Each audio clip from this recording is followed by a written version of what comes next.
We regret to inform you that your position has been terminated, effective immediately. The message glowed on my phone screen at 3:17 a.m. while I lay in a hospital bed, still groggy from pain medication. My appendectomy incision throbbed as I read the text again, unable to process what was happening. After 7 years of dedication to Nexus Technologies, I was being fired by CEO Richard Keller via text message while on medical leave. My name is Daniel Reeves. Until that moment, I was the director of operations at Nexus Technologies, a mid-sized software company I'd helped build from the ground up. I'd sacrificed weekends, missed family gatherings, postponed vacations, all for the company. This has to be a mistake, I whispered to the empty hospital room. It wasn't. I scrolled through the rest of Richard's message, my heart racing faster with each word. Your recent performance issues and excessive time off have forced this difficult decision. All company property must be returned within 48 hours. Your final paycheck will reflect appropriate deductions. Performance issues? I just closed our biggest client deal last month. Excessive time off? This was my first medical leave in 7 years. The heart rate monitor beside me started beeping rapidly. A nurse rushed in. Mr. Reeves, you need to calm down, she said, checking my vitals. Your blood pressure is spiking. I showed her my phone.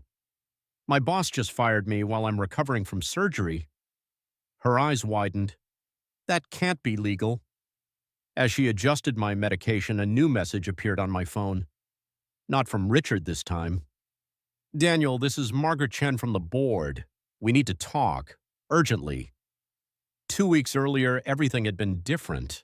I was putting the finishing touches on a presentation for our quarterly board meeting. My assistant, Zoe, knocked on my office door. The numbers look amazing, she said, peering over my shoulder at the projected growth charts. We're going to blow past last year's targets. I nodded, allowing myself a rare moment of pride. 7 consecutive quarters of growth. The board's going to be pleased. You mean Richard is going to take all the credit? Zoe muttered. I gave her a warning look.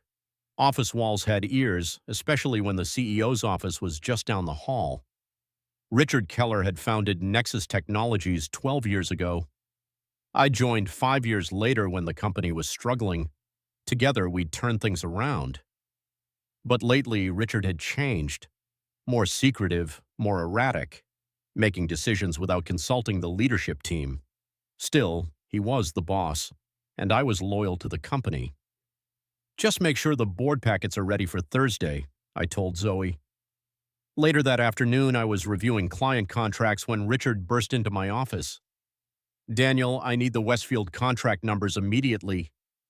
I pulled up the file. They're right here. We're set to renew next month at the increased rate we discussed. Richard leaned over my shoulder, studying the screen. His cologne was overpowering. Who authorized these terms? He demanded. You did, in the executive meeting last month. That's not what I remember. His voice had an edge I'd never heard before. I pulled up the meeting minutes. It's all documented here. Richard's face darkened. I'm making changes to the leadership structure. We'll discuss it later. He stormed out, leaving me confused. Something wasn't right. That evening, as I was leaving the office, I noticed lights still on in the finance department. Our CFO, Lisa Patel, was hunched over her computer. Working late? I asked. She jumped, clearly startled. Daniel, I didn't hear you. Everything okay? Lisa hesitated. Just reviewing some numbers that aren't adding up. Anything I can help with? No, she said too quickly. It's probably nothing. But her expression said otherwise. The next morning, I woke to a stabbing pain in my lower abdomen. By afternoon, I was in the emergency room, acute appendicitis, emergency surgery required. I need to make some calls, I told the doctor as they prepped me for surgery. I managed to text Richard and my team before they wheeled me into the operating room. The last thing I remembered was thinking about the board meeting I would miss. Then darkness. 3 days after surgery, still in the hospital, I received Richard's termination text and moments later Margaret Chen's cryptic message. I called her immediately. Daniel, thank God, Margaret answered. Are you all right? We just heard about your surgery. I'm recovering, but Richard fired me by text an hour ago. Silence on the line. Then, he did what? Fired me, while I'm on medical leave, for performance issues and excessive time off. This is the first the board has heard of this, Margaret said, her voice tight with controlled anger. And it directly contradicts information we've just received. What information? I can't discuss it over the phone. The board has called an emergency meeting for tomorrow. Can you attend? I looked down at my hospital gown, the IV in my arm. I'm still hospitalized. We'll come to you then. This is too important to wait. After hanging up, I lay back, mind racing despite the pain medication. What had Richard done, and why target me now? My phone buzzed with a text from Lisa. Heard what happened. We need to talk, not over phone. Be careful. Before I could respond, another text arrived, from Richard. Any attempts to contact board members will be considered hostile actions. Legal has been instructed to proceed accordingly. A chill ran through me. Richard was threatening me. But why? The next morning, I awoke to find a nurse helping me into a wheelchair. You have visitors in the conference room, she explained. Hospital policy says you can't have more than 2 visitors in your room at once. How many are there? 5. They looked very serious. My heart pounded as she wheeled me down the hallway. When the conference room door opened, I saw the entire Nexus Technologies board of directors seated around a table. Margaret Chen stood immediately. Daniel, thank you for meeting with us under these circumstances. The others nodded solemnly. What's going on? I asked. Margaret placed a folder on the table.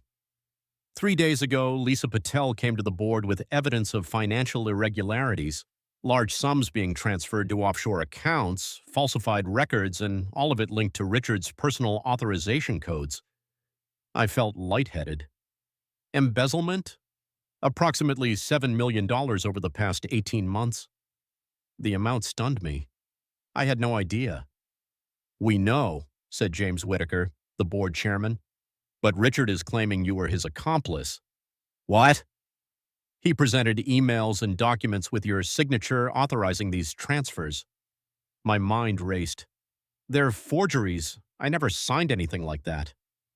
We suspected as much, Margaret said, especially when Lisa showed us the actual server logs. But Richard was desperate to cover his tracks. When he learned you were hospitalized, he saw an opportunity to frame you while you were literally incapacitated. The betrayal hit me like a physical blow. 7 years of loyalty, countless late nights, all the sacrifices, and Richard had tried to destroy me to save himself. Where is he now? I asked.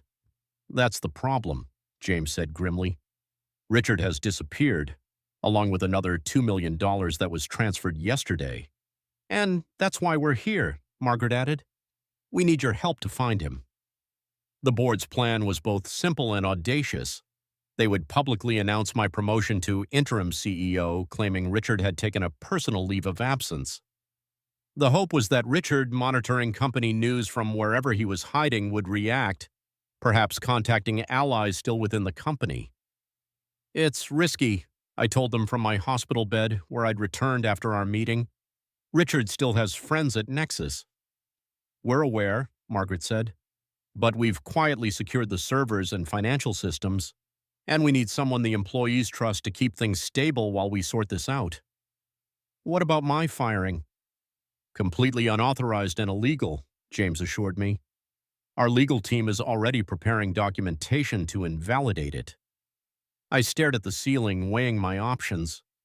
I could walk away from this mess, find another job once I recovered, or I could fight for the company I'd helped build. I'll do it, I finally said, but I want complete transparency with the employees, no more secrets. The board members exchanged glances. Agreed, Margaret said. We'll make the announcement tomorrow. After they left, I called Zoe. I need you to bring me something from my office. Your office has been locked since yesterday, she said. Security orders. Whose orders? Richard's? Yes, no one's allowed in. That's about to change. The board is announcing me as interim CEO tomorrow. Silence, then. What happened to Richard? It's complicated. I'll explain everything soon. But right now I need you to find a way into my office. In my desk drawer, there's a black external hard drive. I need it. Why? Because I've been keeping my own records for the past year, ever since Richard started acting strange. 6 hours later, as night fell over the hospital, Zoe slipped into my room with the hard drive. "You wouldn't believe what's happening at the office," she whispered. "FBI agents everywhere. They're seizing computers and files." My stomach dropped. The board didn't mention FBI involvement. It just happened, 2 hours ago. She handed me the drive. "What's on this?" I connected it to my laptop. Insurance. For months I'd been documenting Richard's erratic behavior, copying emails where he contradicted previous instructions, saving meeting recordings where he denied decisions he'd made. It had started as self-protection. Now it might be evidence. I opened a folder labeled Financial Discrepancies and showed Zoe a spreadsheet.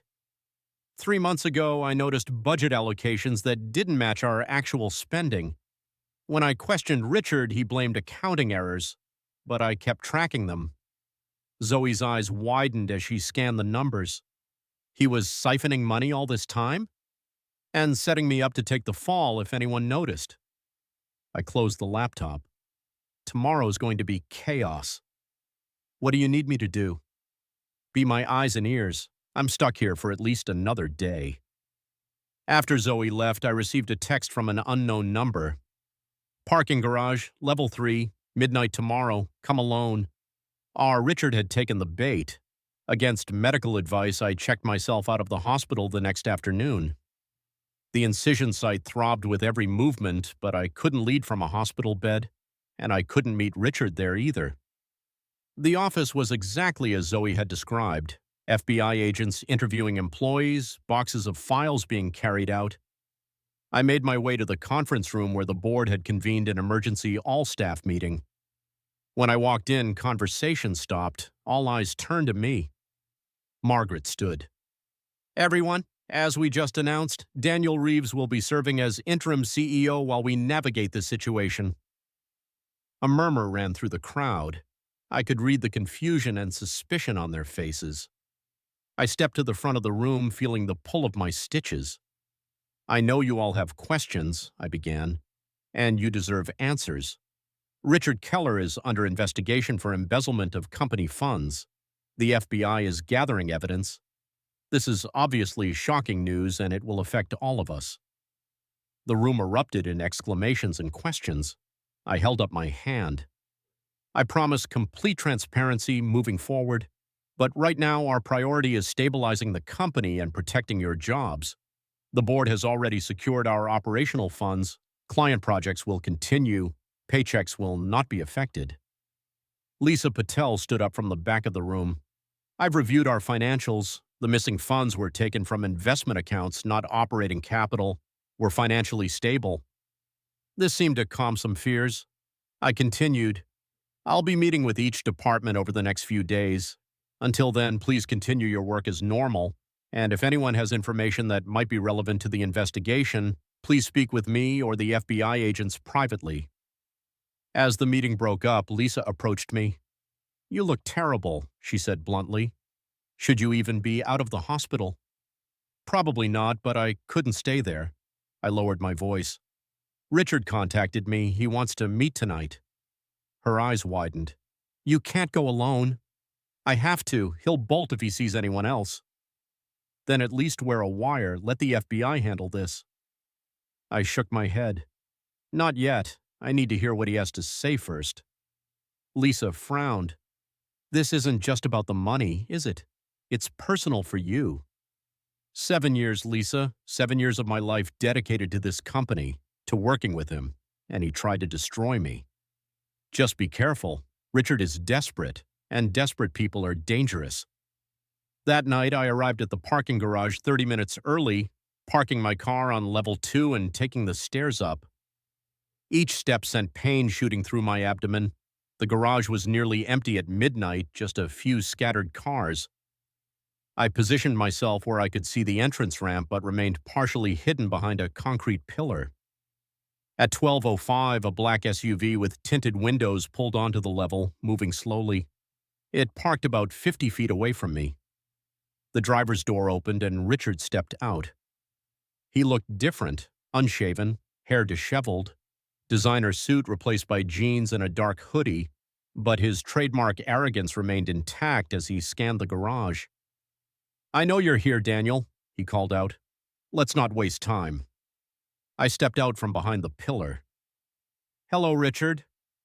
His eyes narrowed as he took in my appearance, pale, moving gingerly, clearly still recovering.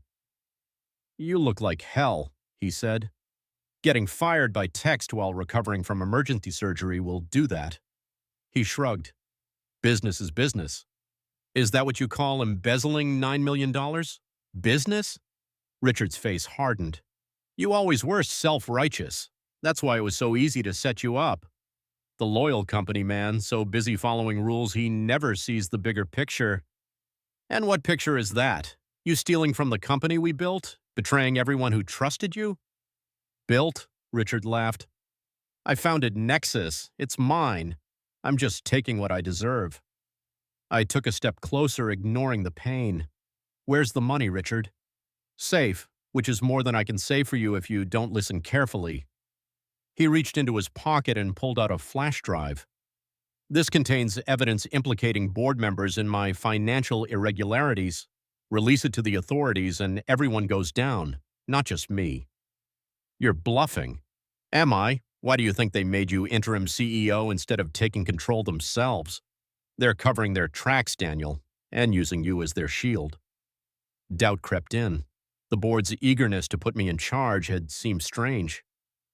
Richard sensed my hesitation. "Here's my offer, $1 million, transferred to an account of your choosing. All you have to do is corrupt the financial records on the server. You have the access now." "You want me to destroy evidence?" "I want you to save yourself. The FBI will find someone to blame. It'll be you if you're not careful." I studied the man I'd worked alongside for 7 years. Had I ever really known him? "Why?" I asked simply. "We were successful. The company was growing. Why risk everything?"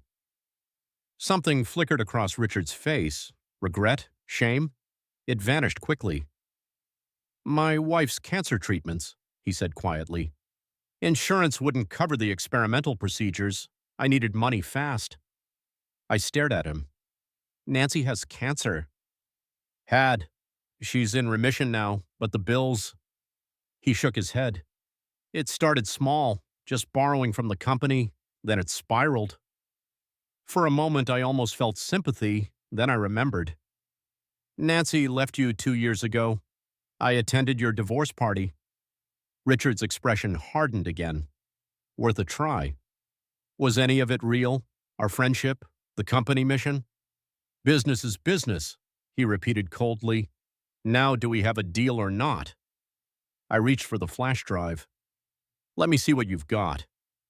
As Richard extended his hand, bright lights suddenly flooded the garage. FBI agents emerged from behind vehicles, weapons drawn. "FBI! Hands in the air!" Richard's face contorted with rage. "You set me up!" "Business is business," I echoed. As agents handcuffed Richard, I pulled aside the lead FBI agent, showing him the flash drive. "He claims this implicates board members." The agent nodded. "We'll investigate all angles. Your wire captured everything." I touched the small microphone hidden under my shirt, the one Lisa had insisted on despite my initial refusal. Richard glared at me as they led him away. "You're a fool, Daniel. They'll turn on you too." "Maybe, but I'd deal with that when the time came." The next 6 weeks were the hardest of my professional life. The FBI investigation expanded, examining every aspect of Nexus Technologies' finances. 2 board members resigned after evidence emerged of their knowledge of Richard's activities. Client relationships needed reassuring. Employees required leadership through uncertainty. And through it all, I was still recovering physically. 1 month after Richard's arrest, I called an all-company meeting. I've been interim CEO for 4 weeks now, I began. In that time, we've cooperated fully with federal investigators. We've maintained all client deliverables, and we've begun rebuilding our company culture based on transparency and integrity. I looked around the room at the faces of people who had weathered this storm alongside me. Today, the board has asked me to accept the position of CEO permanently. I've agreed with conditions. Murmurs rippled through the audience. First, we're establishing an ethics committee with representatives from every department. Second, all executive compensation will be transparent to all employees. And third, we're allocating 5% of annual profits to an employee ownership program. The room erupted in applause. Later that afternoon, as I was finally clearing out Richard's former office, now mine, Zoe brought in a package. "This just arrived for you."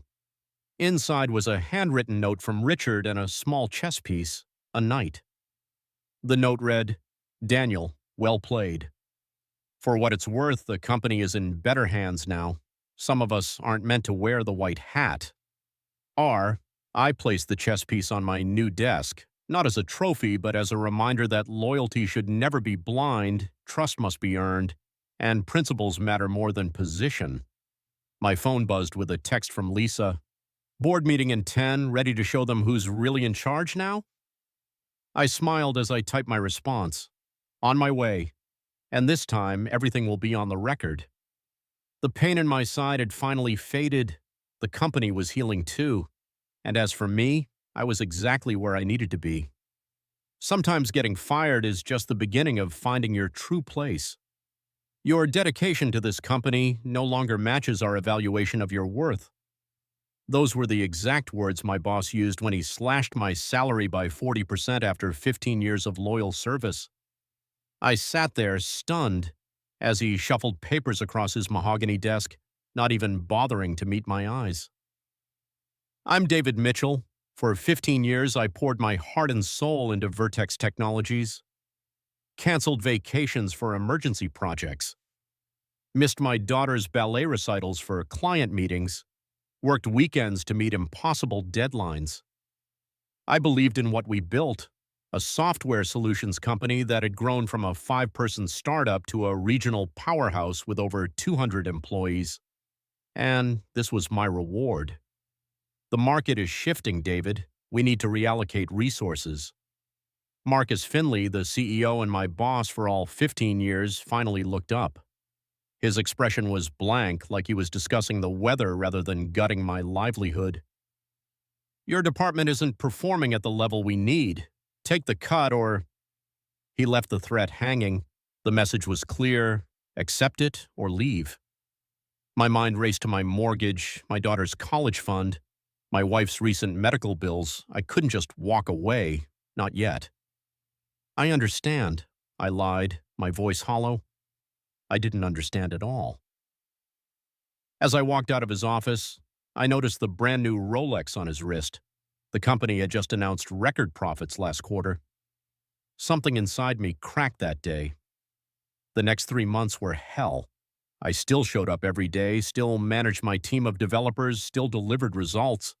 But something had changed. The company I once loved now felt like a prison. Every morning I'd stare at myself in the bathroom mirror, barely recognizing the tired, defeated man looking back. "You okay, Dad?" my daughter Emma asked one morning, catching me lost in thought at the breakfast table. At 17, she was perceptive beyond her years.